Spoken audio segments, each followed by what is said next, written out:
عالمی مارکیٹ میں خام تیل کی قیمتوں میں بڑی کمی واقع ہوئی۔ امریکی کروڈ آئل کی قیمت 3% کم ہو کر $96 فی بیرل ہو گئی۔ برطانوی برینٹ کروڈ 1.25% سستا ہو کر $98 فی بیرل کی سطح پر آ گیا۔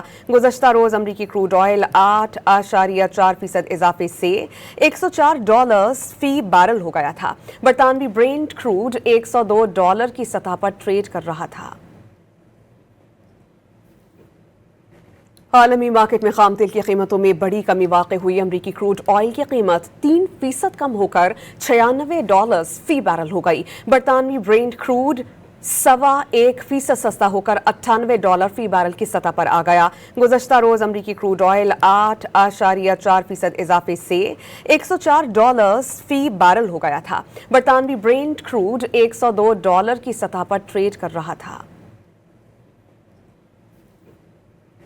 عالمی مارکیٹ میں خام تیل کی قیمتوں میں بڑی کمی واقع ہوئی۔ امریکی کروڈ آئل کی قیمت 3% کم ہو کر $96 فی بیرل ہو گئی۔ برطانوی برینٹ کروڈ 1.25% سستا ہو کر $98 فی بیرل کی سطح پر آ گیا۔ گزشتہ روز امریکی کروڈ آئل 8.4% اضافے سے $104 فی بیرل ہو گیا تھا۔ برطانوی برینٹ کروڈ $102 کی سطح پر ٹریڈ کر رہا تھا۔